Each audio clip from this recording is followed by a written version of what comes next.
मच्छर से बच्चे बीमार हो रहे हैं। 10 दिन से बच्चे बुखार से पड़े हुए हैं। मैंने सारा कुछ करवा लिया है, लेकिन परेशानी बढ़ ही रही है और कम नहीं हो रही। बदबू इतनी है, मच्छर बिल्कुल घर से बाहर निकलने नहीं दे रहे, एकदम बैठने नहीं दे रहे रूम में। ना तो पानी सही से आता है और ना तो ये सीवर का सही है, तो फिर किस लिए ऐसा सरकार को लाना है? नहीं लाना। पानी की भी पानी इतना काला काला आता है, इतना बदबू वाला पानी आ रहा है, सीवर का भी सही नहीं है, तो फिर क्या फायदा है? वो एमएलए की गलती है और किसकी गलती है? जिन्होंने वादे कर रखे थे कि मतलब हम सब चीज ठीक करेंगे, लेकिन उन्होंने कुछ नहीं कर रखा। केजरीवाल बोलते हैं हम स्वच्छ भारत अभियान करें। क्या स्वच्छ भारत अभियान है? ये तो पूरा बाहर बाथरूम का पानी पूरा बाहर ही दिख रहा है मुझे। इतना बुरा हाल हो रहा है, कैसे बच्चे बीमार हो रहे घर के अंदर। क्या फायदा हमारा ऐसे वो रहने से? हम सोचे बालकनी बनवाए पार्क सामने, वहाँ खड़े हुए जाकर कुछ और। ऐसे में क्या करें? बीमारी होने हमें ऐसे एमएलए के हमें क्या करना है? जो उस टाइम तो हाथ जोड़ेंगे, वोटों के लिए आएंगे, हाथ जोड़ेंगे, वो करेंगे, और बाद में ये तीर दिखाते हैं वो लोग। जो कितने नरक की जिंदगी जी रहे हैं इधर हम लोग। साउथ ऐसे कहने को इतना बड़ा और सुनते हैं नहीं। वहाँ जाके उसके ऑफिस में कितनी बार बोले आ जाए, कितनी लेटर लिख लिख के दे दिए, हाँ आ रहे हैं, हाँ आ रहे। पहले तो कह रहे हमारे पास मशीनें नहीं है, मशीन आ गए तो कह रहे हाँ हमारे पास कोई आदमी नहीं है। ये बहाने मारते रोज। कुछ नहीं चाहिए। आज वो अपना महल तो इतना बढ़िया बनवा लिया, और दूसरों औरों को ऐसी जिंदगी दे दी जीने की। तब आम आदमी पार्टी वाले अगर महिलाओं का सम्मान कर रहे होते तो ये सीवर लाइन 4 साल पहले डल गई होती। ये महिलाएं भागदौड़ करती हैं ज्यादातर, क्योंकि सबसे ज्यादा परेशान यही रहती हैं, घर में सबसे ज्यादा यही रहती हैं। बच्चों की देखभाल इन्होंने ही करनी है। ये ना दरवाजा खोलने लायक है ना खिड़की खोलने लायक है, 24 घंटे बंद कमरों में रहती हैं। दिल्ली के मुखिया केजरीवाल साहब ने दिल्ली को झीलों का शहर और लंदन पेरिस जैसी व्यवस्था देने का जो वादा किया था, वो जो व्यवस्था है वो यहाँ पर खत्म होती नजर आ रही है। ये मैं आपको बता दूं कि ये दिल्ली के पोर्श एरिया कहे जाने वाले साउथ एक्स का जो पार्ट 1 है, जिसकी ये बैक लाइन है, जो सर्विस रोड जिसको कहा जाता है, इसके हालात आज इस तरीके से बस से बदतर हो चुके हैं, जिसके बाद अब यहाँ पर जो लोग हैं वो एक नरकीय जीवन जीने को यहाँ पर मजबूर है। आपको बता दें कि यहाँ पर ये जो हालात हैं ये आज से नहीं है, काफी साल हो चुके हैं। यहाँ पर जो यहाँ पर विधायक हैं वो है मदन लाल, जो कि आम आदमी पार्टी के अंदर है। और आम आदमी पार्टी आपने देखा ही होगा कि लगातार तमाम वादे करती है कि दिल्ली के अंदर जो हमने व्यवस्था है उसको बहुत बेहतर बना दिया है। अगर ये बेहतर है तो जो वीडियोज इन्होंने जो पब्लिश कर रखी है वो कहाँ की है? क्योंकि पोर्श एरिया के अंदर जब ये इस तरीके के हालात हैं तो बाकी एरिया का आखिर क्या होता होगा? तमाम यहाँ पर जरा एक बार दिखाएं कि जो लोग यहाँ पर रहते हैं वो यहाँ पर किस तरीके से रहने को मजबूर है, वो इनसे ही जानेंगे। क्योंकि जिस तरीके से पानी के अंदर आप देख सकते हैं कि मच्छर पैदा हो चुके हैं और तमाम तरीके की जो बीमारियां हैं वो यहाँ से पैदा हो सकती हैं। हमको यहाँ पर जो खड़े हुए हैं, यहाँ पर खड़ा होना इतना दुश्वार हो चुका है कि हम लोग यहाँ पर ढंग से सांस तक नहीं ले पा रहे हैं। यहाँ पर तमाम लोगों से बात करेंगे और उनसे जानने के पहले यहाँ पर महिलाएं हैं उनसे बात करते हैं। मैम क्या नाम है? रानी सिंह। क्या लोकेशन है? पहले location C10 housing society south x part 1। कब से है ये बहुत दिनों से है, 1 महीने करीब तो हो गए। इतना बुरा हाल हुए बड़े। हाँ, अब 5 साल से पूरा ब्लॉकेज है। कभी थोड़ा बहुत ठीक हो जाता है, कभी कम हो जाता है, कभी ज्यादा हो जाता है, लेकिन चल ही रहा है ये। आपने कभी कंप्लेंट कर? बहुत कंप्लेन करा मैंने, लेकिन कंप्लेन सुनते नहीं है कोई भी। मदन लाल के ऑफिस तक भी मैंने कंप्लेन करवाया, लेकिन वो सुनते नहीं, कोई आते नहीं है, कोई झांकते तक नहीं है। अब तो फोन वोन कुछ भी नहीं उठाते हैं। अच्छा, हाँ, बिल्कुल भी नहीं। कोई रिस्पॉन्सिबिलिटी नहीं ले रहे हैं इस चीज़ का, और मच्छर से बच्चे बीमार हो रहे हैं।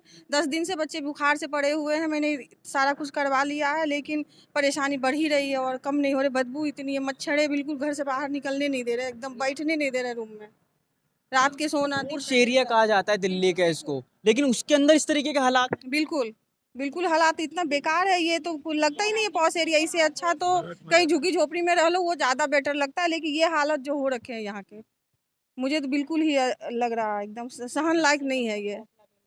किसकी गलती मानते हैं? वो एमएलए की गलती है और किसकी गलती है? जिन्होंने वादे कर रखे थे कि मतलब हम सब चीज ठीक करेंगे, लेकिन उन्होंने कुछ नहीं कर रखा। केजरीवाल बोलते हैं हम स्वच्छ भारत अभियान करें। क्या स्वच्छ भारत अभियान है? ये तो पूरा बाहर बाथरूम का पानी पूरा बाहर ही दिख रहा है मुझे। बिल्कुल देखा तक नहीं जा रहा। मच्छर की तो पूछो ही मत कितना ही है। अगर इससे इस जो यहाँ पर जो गंदगी है, इससे अगर कोई हादसा हो जाता है या फिर कोई बीमार हो जाता है, आखिर उसका जिम्मेदार किसको माने? मैं एमएलए साहब को जिम्मेदार मानूंगा, और किसको जिम्मेदार मानूंगी? वही जिम्मेदार है, और कौन है? जिनके हाथ में सब चीज है उन्हीं वही जिम्मेदार होंगे ना। हम लोग तो कुछ कर नहीं सकते इसका। हम तो कंप्लेन ही कर सकते, जो कि वो मान नहीं रहे हैं कंप्लेन को। 5 साल पूरे होने वाले हैं आपके एमएलए को यहाँ पर, और 3 महीने रह चुके हैं सिर्फ विधानसभा चुनाव के अंदर, ठीक है? और उसके बाद में इस तरीके के हालात यहाँ पर देखने को मिलते हैं, तो इस बार दोबारा रिपीट करेंगे? बिल्कुल नहीं, बिल्कुल भी नहीं, बिल्कुल भी रिपीट नहीं होगा। मैं तो बिल्कुल भी नहीं सहमत करूंगी इस चीज के लिए कि वो दोबारा से आए। मैं तो ऐसे चाह रही हूँ जो कि सही से आके काम करे, कम से कम साफ सफाई, बिजली, पानी, ये चीज़ का व्यवस्था। ना तो पानी सही से आता है और ना तो ये सीवर का सही है, तो फिर किस लिए ऐसा सरकार को लाना है? नहीं लाना। पानी की भी पानी इतना काला काला आता है, इतना बदबू वाला पानी आ रहा है, सीवर का भी सही नहीं है, तो फिर क्या फायदा ऐसा आने से? कोई फायदा नहीं है। ये माता जी हैं यहाँ पर, वो अपना मुंह ढक के यहाँ पर खड़ी हुई है क्योंकि एक्चुअल में यहाँ पर सांस तक नहीं ली जा रही है। बड़े 5 दिन से बुखार हो रहे मेरे, ये मच्छर बच्चा, हम पीछे खिड़की नहीं खोल सकते, इतना बुरा हाल हो रहा है। कैसे बच्चे बीमार हो रहे घर के अंदर, क्या फायदा हमारा ऐसे वो रहने से। हम सोचे बालकनी बनवाए पार्क सामने, वहाँ खड़े हुए जाके कुछ और, ऐसे में क्या करें, बीमारी होना हमें ऐसे में। ऐसे एमएलए का हमें क्या करना है? ऐसे एमएलए तो किसी को बना दो उठा के, ऐसे एमएलए का तो जो उस टाइम तो हाथ जोड़ेंगे, वोटों के लिए आएंगे, हाथ जोड़ेंगे, वो करेंगे, और बाद में ये तीर दिखाते हैं वो लोग। तो क्या फायदा ऐसे एमएलए से, तो जो कितने दिनों की नरक की जिंदगी जी रहे हैं इधर हम लोग। एक साउथ ऐसे कहने को इतना बड़ा और सुनते हैं नहीं। वहाँ जाके उसके ऑफिस में कितनी बार बोले, आ जाके कितनी लेटर लिख लिख के दे दिए, हाँ आ रहे हैं, हाँ आ रहे। पहले तो कह रहे हमारे पास मशीनें नहीं है, मशीन आ गई तो कह रहे हाँ हमारे पास कोई आदमी नहीं है। ये रो बहाने मारते रोज। तो क्या करें बताओ ऐसे एमएलए के फिर हम। और वो इस तरह से क्या हमसे दोबारा वोट ले लेंगे वो? इस बार नहीं जिताएंगे। तो ऐसे रह के ऐसे नहीं जिताएंगे बताओ? ये बात तो तुम भी मानते हो। ये ऐसे नरक की जिंदगी जीते इससे बड़े बढ़िया किसी को मत दो फिर तो। लंदन पेरिस की बात केजरीवाल साहब करते हैं, आपने ही कुछ जिताया नहीं है। चाहिए, मुझे कुछ नहीं चाहिए। आज वो अपना महल तो इतना बढ़िया बनवा लिया, और औरों को ऐसी जिंदगी दे दी जीने की। ऐसे फिर क्या वो अच्छा, जो उनके वादे फर्जी मानते हैं। फर्ज, वो तो सबको मालूम है फर्जी है। वो कौन से सही वादे हैं उनके? एक ही बता दो, एक ही वादे सही बता दो। तुम, मैं झूठ बोल बता दो भाई, कौन से वादे सही किए उन्होंने? क्या किया हमारे लोग? हमारे लिए तो कुछ नहीं, उल्टा ज्यादा खराब कर दिया हमारे लिए तो। दिल्ली का बेटा है, लंदन पेरिस बना दिया। हाँ, दिल्ली का बेटा, ये लंदन बना रखा है ना। ये है तो सही, लंदन पेरिस सारी यूरोप सारा बना हुआ है ये। इससे बड़ा क्या बनेगा और? हाँ, यस, बी कैटेगरी, ये देख लो, बी कैटेगरी है साउथ एक्स की। इतना पोश इलाका माना हुआ है, लोग सुनते साउथ एक्स में रहते हो तुम। हाँ, और कोई हमारे घर में आकर देख ले कहाँ रह रहे तुम। इससे बड़े तो झुग्गी झोंपड़ी है। कोटला अच्छा है, झुग्गी झोंपड़ी जो गलियों में रह रही वो अच्छा है हमसे तो। और हम कोठियों में रह के ऐसे हाल हो रही है हमारा। क्या फायदा है इस, बताओ तुम। बहुत ज्यादा गुस्सा। गुस्सा भैया, हम किसी को रिश्तेदार को नहीं बुला रहे इस टाइम, किसी को नहीं बुला रहे कि आके देखे पीछे जरा खड़ा हो जा हमारी बालकनी एरी कि कहाँ रह रहे तुम। शर्म आती है हमें किसी को बुलाते हुए भी। ये बताओ तुम, जा ये मकान है कोने का मेरा, ये मकान है ये इनका, कहाँ जाए बताओ हम छोड़ के? खिड़की नहीं खोल सकते कमरे की, कुछ नहीं कर सकते हम। ऐसा हाल हो रहा है हमारा। बीमार पड़े हैं सब बच्चे भी, इतने मच्छर हो रहे। तो अगर मैं झूठ बोल रही ना आपको, घर में जाकर देखो, जरा से बालकनी में खड़े हो देखो कितने मच्छर। शाम को क्या मच्छर हो रहे पूरे दिन ही, इतना देख लो कैसे मच्छर जम रहे। तुम खुद आंखों से देखो कैसे मच्छर जम रहे। एक बार जरा दिखाएं। देखो ये हालात हैं यहाँ के। यहाँ पर सच में मैं खुद यहाँ पर खड़ा हुआ हूँ और यहाँ पर जो लोग रह रहे हैं उनका क्या हाल होता होगा, क्योंकि यहाँ पर खड़ा होना तक दुश्वार है। मच्छर देखिए किस तरीके से यहाँ पर क्या नाम है पैदा हो रहे हैं और कितनी तमाम बीमारियों को ये लोग दावत दे रहे हैं। ये तो आप साफ तौर पे देख ही सकते हैं। दिल्ली सरकार तमाम बड़े बड़े वादे करती है कि हमने दिल्ली को अच्छी व्यवस्था दी है, पानी अच्छा दिया है, सब कुछ दिया है, लेकिन ये हालात क्या जो इनके नेता है उन तक नहीं पहुंच पा रहे हैं? अगर पहुंच पा रहे हैं तो इस पे अब तक कोई कार्रवाई क्यों नहीं की गई है? माता जी, कितना टाइम हो गया है इसको? वैसे तो 5 साल हो गया है। 5 साल में कभी कभार क्या होता है कि कम हो जाता है, कभी ज़्यादा हो जाता है, पर अभी 4-5 महीने से तो लगातार चल रहा है ये। और हमने सो मैनी कंप्लेंट्स की हैं। मदन लाल जी को भी फ़ोन करते हैं तो नहीं कोई आता, वो कहते हैं मैं भेज रहा हूँ भेज रहा हूँ भेज रहा हूँ। अच्छा, जो यहाँ के जो लोकल जो क्लीन करते हैं जो एरिया है राइसिंग वगैरह, उनको भी फ़ोन करते हैं, वो फ़ोन ही नहीं उठाते हैं। फ़ोन उठाते भी हैं तो अच्छा आज आ रहे हैं, कल आ रहे हैं, परसों आ रहे हैं, कोई नहीं आता है। और एक तो यहाँ ना ये सिविल लाइन जो है बहुत पुरानी हो गई है और शायद अंदर से टूट फूट गई है, तो ये बहुत सारे इसके रीज़न है। और कई बार कंप्लेन की है, ऑनलाइन भी की है, वैसे भी की है, लेकिन कोई रिस्पांस नहीं होता, कोई रिस्पांस नहीं होता। कितनी दिक्कतें आती हैं? दिक्कत तो देखो, पीछे का खोल नहीं सकते और रात को घर में पूरा घर मच्छरों से भर जाता है, पूरा घर मच्छर। और सुबह नहाने जाओ तो बाथरूम में मच्छर ही मच्छर होते हैं।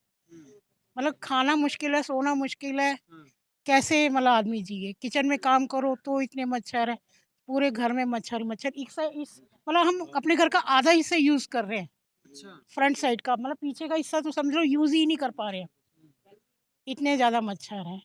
और कोई, हाँ जी, बिल्कुल बिल्कुल बिल्कुल। उनको अगर ये बिल्कुल। मच्छर काटे और उनको अगर कोई बीमारी लग जाए तो देखो, उसका जिम्मेदार आखिर कौन होगा? यहाँ के लोकल एमएलए ही होंगे, जो लोकल यहाँ की सरकार है वही है, वही रिस्पॉन्सिबल है ना। यहाँ की जो सरकार है हम किस लिए चुनते हैं, इसीलिए तो चुनते हैं ना उनको 5 साल के लिए कि वो हमारी एरिया की देखभाल करें। बल्कि हम लोगों को तो ये कंप्लेन करनी भी नहीं चाहिए, उनको अपने आप देखना चाहिए। उनके कहाँ हैं लोग जो सर्वे करते हैं, देखते हैं। इलेक्शन आते तब वोट लेने के लिए आते, उसके बाद कोई आके देखता भी नहीं है कि क्या हो रहा है। क्या साउथ एक्स में उनके लोग रहते नहीं है यहाँ पे? ये मदन लाल जी के लोग जो है उनको इस एरिया में रहते नहीं है, उनको क्या पता नहीं है ये सब? लेकिन कोई नहीं आता, फ़ोन करने के बाद भी नहीं आते। ना तो लोकल सफाई वाले आते जो यहाँ के एरिया के अथॉराइज्ड वो हैं, उनको फ़ोन करते हैं, नहीं आते। एमएलए जी को फ़ोन किया है कितनी बार, धूप हवा कुछ नहीं आता। एमएलए जी को फ़ोन किया है कितनी बार, वो नहीं आते। अब तो मेरा बेटा है, ये भी ऑनलाइन करता है, लेकिन कोई रिस्पॉन्स नहीं है, अच्छा, कोई रिस्पॉन्स। क्या क्या नाम है सर आपका? अक्षय अक्षय यादव नाम है। सर यहाँ पर हम उनको मदन लाल जी को हम इतनी बार कंप्लेन कर चुके हैं कि हमारी ये जो सिवर लाइन है, ये सबसे पुरानी सिवर लाइन है इस पूरे लोकेलिटी की। जैसे बाहर मेन रोड की और ये जो दूसरी तरफ की गली की सिवर लाइन है, ये सारी चेंज हो चुकी है हमारे सामने। लेकिन ये वाली जो सिवर लाइन है, ये सालों से 5 साल की बात नहीं कर रहा मैं, उससे पुरानी बात कर रहा हूँ, चेंज हुई नहीं है। और जिससे मच्छर जमते रहते हैं और सारा कूड़ा फिर इस साइड ही आता है। प्रॉब्लम क्या है कि पहले जब धर्मवन था और यहाँ जो कोई भी फंक्शन होता था ना, तो वर्कर्स अपना सारा गंद सीवर में डालते रहते थे। और उससे अब वो छोटी पाइपलाइन है और पतली सी है, ज़्यादा अच्छी नहीं है ये। और ये बहुत साल पुरानी प्रॉब्लम है ये। अब उससे पानी जमता रहता है और अब आप देख लो खुला पानी भर चुका है और मच्छर जम रहे हैं। अभी पत्थर मारा तो मच्छर उड़े थे। अच्छा, आप क्या करते हैं? मैं अभी स्टूडेंट हूँ, एमबीए कर रहा हूँ। स्टूडेंट। आपको अगर कोई बीमारी यहाँ से हो जाती है, कोई मच्छर अगर आपको काट दे, डेंगू मलेरिया जैसे तमाम बीमारियां यहाँ पर देश के अंदर बढ़ती जा रही हैं और दिल्ली के अंदर तो काफ़ी ज़्यादा केसेस देखने को मिलते हैं, ठीक है? अगर आपको हो जाता तो किसको जिम्मेदार मानेंगे आप? देखिए अभी तो जो हम जो कितनी बार कंप्लेन कर चुके हैं एमएलए को, उन्हीं वही जिम्मेदार होंगे, क्योंकि वो ठीक नहीं कर रहे ना। जैसे लोग बोलते हैं कि गमलों में भाई मच्छर पानी होता है तो मच्छर आते हैं। गमलों का चल ठीक है, आप यहाँ देख लो ना, यहाँ गमले से तो बदतर हाल है, 1000 गुना ज्यादा मच्छर पनापन है, वो कौन देखेगा? गमले तो हम थोड़ा घर के अंदर तो प्रिवेंशन चलो रखते ही हैं, रैकेट वगैरह सब कुछ चला लेंगे, लेकिन बाहर जो मच्छर पैदा हो रहे हैं उनको तो रोकना पड़ेगा भाई। जब तक पैदा हुए मच्छर नहीं रोकोगे, फिर घर के अंदर पॉइंट क्या है रोकने का? वोट डालते हैं? हाँ, डालता हूँ मैं। इस बार किसको जिताएंगे? इस बार इनको तो नहीं जिताएंगे, जिस हिसाब से काम कर रहे हैं। इनको खुद ही पता होना चाहिए। सिर्फ यही एक सिवर लाइन है जो सबसे पुरानी है, बाकी सारी लाइंस चेंज हो चुकी है अच्छे से। ये वाली एक अकेली नहीं हुई है और पता नहीं क्यों नहीं हुई है, और जबकि पार्क के बगल में है। इसको ज्यादा पहले चेंज होना चाहिए था। सर, क्या क्या कहेंगे इस ये हालात को देखो, देख ये कर? जो पेड़ है ना, ये भी भाई, बहुत से छटने चाहिए। हम लोग तो 4-5 साल से गुप्ताई के साथ मिलकर सब ये कोशिश कर रहे हैं। हम भी आते रहते हैं। अब एमसीडी वालों की तरफ से जो काउंसलर हैं वो आके दवाई रोज छिड़कवा देते हैं, दूसरे तीसरे दिन सफाई करवा देते हैं, पर ये भी सफाई करने लायक भी नहीं है। ना तो इन पेड़ों की ट्रिमिंग हो सकती है, क्योंकि कीचड़ में खड़े होके कोई नहीं करेगा। इसीलिए एमएलए साहब से बहुत बार ये लोग भी रिक्वेस्ट कर चुके हैं, हमने भी करी है, वो बिल्कुल नहीं सुनते। पता नहीं उन्होंने मन में सोचा हुआ है कि हाउसिंग सोसाइटी साउथ एक्स वालों के लिए कोई काम नहीं करना। अच्छा, बस हमें तो यही लगता है। नहीं तो कोई भी हो एमएलए, कोई भी काउंसलर हो, अगर 10 बार 50 बार कोई जाएगा और वो भी लेडीज, तो हर बंदा काम करता है। ये क्यों नहीं कर रहे, मेरी समझ में नहीं आ रहा। लेकिन ये तो फ्री कर देते हैं, पानी बिजली फ्री कर देते हैं, लेकिन इनकी नहीं सुनवाई हो रही। भाई साहब, आम आदमी पार्टी वाले अगर महिलाओं का सम्मान कर रहे होते तो ये सिवर लाइन 4 साल पहले डल गई होती। ये महिलाएं भागदौड़ करती हैं ज्यादातर, क्योंकि सबसे ज्यादा परेशान यही रहती हैं, घर में सबसे ज्यादा यही रहती हैं। बच्चों की देखभाल इन्होंने ही करनी है। ये ना दरवाजा खोलने लायक है, ना खिड़की खोलने लायक है। 24 घंटे बंद कमरों में रहती हैं। ये इनकी हिम्मत है। मैं तो इनको प्रणाम करता हूँ, जैसे ये रह रही हैं। आदमी नहीं रह सकते ऐसे। आप सोचो कौन करेगा इसको ठीक। अब हार के आप लोगों तक शिकायत पहुंची तभी तो पहुंची ना। अगर ये लोग कर देते तो आप लोगों के पास क्यों आते? तो आपसे भी रिक्वेस्ट है भाई साहब, हम तो हार गए, अगर आपके करने से कुछ होता है तो हमारा भला हो जाएगा। इस बार जिताएंगे? बिल्कुल नहीं जिताएंगे भाई साहब, कतई नहीं जिताएंगे। तमाम लोगों से हमने यहाँ पर बात करी और आपने देखा भी किस तरीके से लोग यहाँ पर गुस्साए हैं, और ये जो गुस्सा है वो बिल्कुल जायज है, क्योंकि इस तरीके से इस व्यवस्था में रहना बहुत मुश्किल है। और सच में यहाँ पर जिस तरीके के हालात हो रखे हैं, यहाँ पर अगर किसी को जाके बताएंगे भी तो वो भी इसका सिर्फ और सिर्फ यही बताएगा कि भाई तुम लोग यहाँ पर सिर्फ नरक के जीवन जीने को मजबूर हो। यहाँ पर जो स्थानीय लोग हैं उन्होंने वहाँ पर गेट बंद कर दिया ताकि यहाँ से कोई आ जा ना पाए, क्योंकि यहाँ पर जिस तरीके की व्यवस्था रहती है वहाँ पर यहाँ से कोई निकल नहीं सकता। एक बार ये देखिए यहाँ पर, ये देख सकते हैं आप कि जमीन में से यहाँ से पानी निकल रहा है, क्योंकि जो सीवर लाइन है वो बिल्कुल यहाँ पर ब्लॉक हो चुकी है। अगर बात करें यहाँ पर पानी की, तो जो ये पानी यहाँ पर भरा हुआ है, अगर यही पानी किसी के गमलों में भरा होता है या फिर किसी के कूलर में भरा होता है तो प्रशासन आके उसको चालान काट देता है। लेकिन आज यहाँ पर पानी भरा हुआ है और इसमें मच्छर भी पैदा हो रहे हैं, तो जो यहाँ पर सरकारें हैं, क्या उसका चालान कटेगा? या फिर जो यहाँ पर दिल्ली सरकार जो तमाम बड़े बड़े दावे करती है, अगर किसी के घर में पानी भर जाता है, वहां पर मच्छर पैदा होते हैं, तो उनको चालान काट देती है आके। लेकिन यहाँ पर जब यहाँ पर इतने टाइम से पानी भरा हुआ है, इसका चालान काटने आखिर क्यों प्रशासन नहीं पहुंच रहा है? ये एक बहुत बड़ा सवाल है। आपकी इस पे क्या राय है? कमेंट सेक्शन जरूर बताएं। देखते रहिए द थिंक न्यूज़। बहुत बहुत धन्यवाद।